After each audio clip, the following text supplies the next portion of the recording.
Hi everyone, welcome to week 5 of the course. This week you'll be creating your individualized wellness plans, or IWPs. Another way to strengthen your goal is to use something called the SMART Goal Framework. What is that? What I'll be doing is I'll be creating a goal that fits through this framework as well. And this is not just a made-up goal. This is actually something I'd like to work on during the semester. Before we get into that, here are a couple of course updates.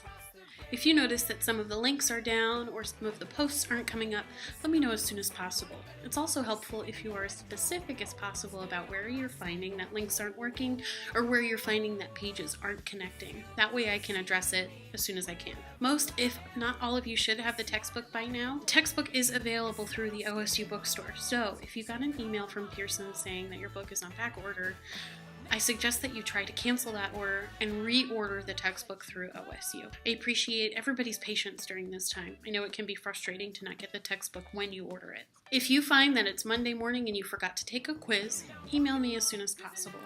If you miss a quiz, there'll be 10 points deducted for each day that it's late. So, for example, if you complete the quiz on Monday and it's a day late and you get a 10 out of 10, your score is readjusted to a 9 out of 10. If you get an 8 out of 10 and you submit it on a Tuesday, you'll have 20% deducted, so your score will be 6 out of 10. So, let's practice. This semester I'm going to set a goal around my physical wellness.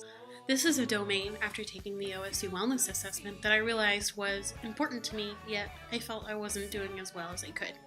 So, I tried to think about different activities I could incorporate to work toward physical wellness. That being said, I set a specific goal for this semester of attending a yoga class for at least 50 minutes, 5 times a week. I know how much it helps me in terms of managing my own stress. You'll notice there are a couple of things about this goal that are helping set me up for success. First, I was specific. I talked about how often I was going and for how long each class. My goal is also measurable. By the end of the week, I'll be able to say, I attended 5 classes for 50 minutes each. My goal is also attainable, even though it's going to take some work.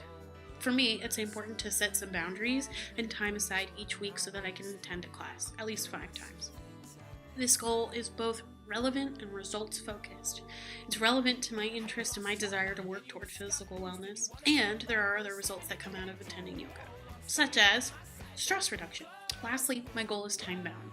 I'd like to attend at least 5 classes each week during this fall semester. The more specific you can be, the more you can set yourself up for success.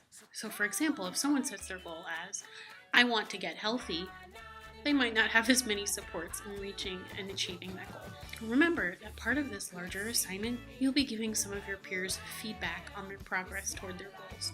You'll also be receiving feedback too. What's going well? What's harder than you thought? Even if you don't achieve your goal, doesn't mean that you weren't successful. I'm looking forward to hearing about what goals you're setting for yourselves. Remember that the IWPs are hand-graded, and since we have over 200 students in the class, it might take me about a week for each submission to be reviewed. As always, please feel free to reach out with any questions or comments you might have. I try to answer my emails within 24 to 48 hours and typically don't respond on the weekends. Best of luck on your IWPs.